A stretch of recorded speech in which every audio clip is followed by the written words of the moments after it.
Hello hello hello.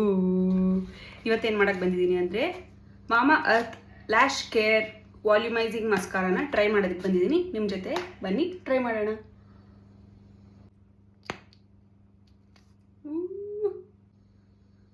I think wand ಸ್ವಲ್ಪ ತುಂಬಾ ದೊಡ್ಡದಿದೆ. It is bigger than my eye. Okay,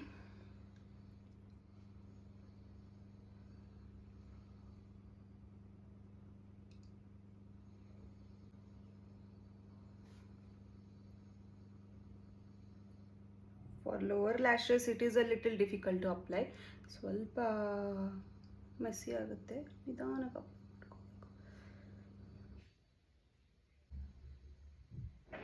single ಕೋಟಲ್ಲಿ ನನಗೆ ಅಷ್ಟೊಂದು ಡಿಫ್ರೆನ್ಸ್ ಅನ್ನಿಸ್ಲಿಲ್ಲ ಬಿಕಾಸ್ ಐ ನ್ಯಾಚುರಲಿ ಹ್ಯಾವ್ ಸ್ವಲ್ಪ ಡೆನ್ಸ್ ಲ್ಯಾಶಸ್.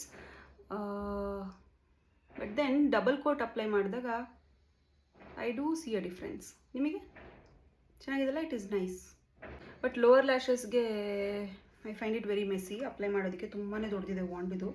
ಆ್ಯಂಡ್ ಸ್ವಲ್ಪ ಡ್ರೈ ಆಗೋದಕ್ಕೆ it is taking some time.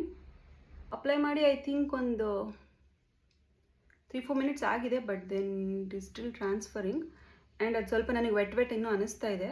It does give volume but water proof and smudge proof ಇಲ್ಲ product. ಇದರಲ್ಲಿ almond oil and coaster oil ಇದೆ. ಸೊ ಅದು ನಿಮ್ಮ ಲ್ಯಾಶಸ್ನ grow ಮಾಡೋದಕ್ಕೆ help ಮಾಡುತ್ತೆ. It is a very nourishing and good mascara ಆ perspectively. Regular ಯೂಸಿಗೆ ಚೆನ್ನಾಗಿದೆ ಇದು. ಈ ಥರ ಮಸ್ಕಾರಗಳನ್ನ ರಿಮೂವ್ ಮಾಡೋದು ಇಟ್ ಈಸ್ ವೆರಿ ಈಸಿ. ಸ್ವಲ್ಪ ಒಂದು ಕಾಟನ್ ಪ್ಯಾಡ್ ಮೇಲೆ ಮೈಸೂರು ವಾಟರ್ ಹಾಕ್ಕೊಂಡು ಒಂದು 2-3 ಸೆಕೆಂಡ್ ಹಿಂಗೆ ಇಟ್ಕೊಂಡು ರಿಮೂವ್ ಮಾಡಿದ್ರೆ ಬಂದುಬಿಡುತ್ತೆ. ಸೊ ಡೈಲಿ ಯೂಸ್ಗೆ ಇಟ್ ಈಸ್ ರಿಯಲಿ ನೈಸ್. ನೀವು ಯೂಸ್ ಮಾಡ್ಬೋದು ಆ್ಯಂಡ್ ನಿಮ್ಮ ಲ್ಯಾಶಸ್ನ ನರಿಶ್ ಕೂಡ ಮಾಡುತ್ತೆ ಇದು. So if you like Mamaearth products and if you like such gentle products definitely use ಮಾಡಿ, ಚೆನ್ನಾಗಿದೆ.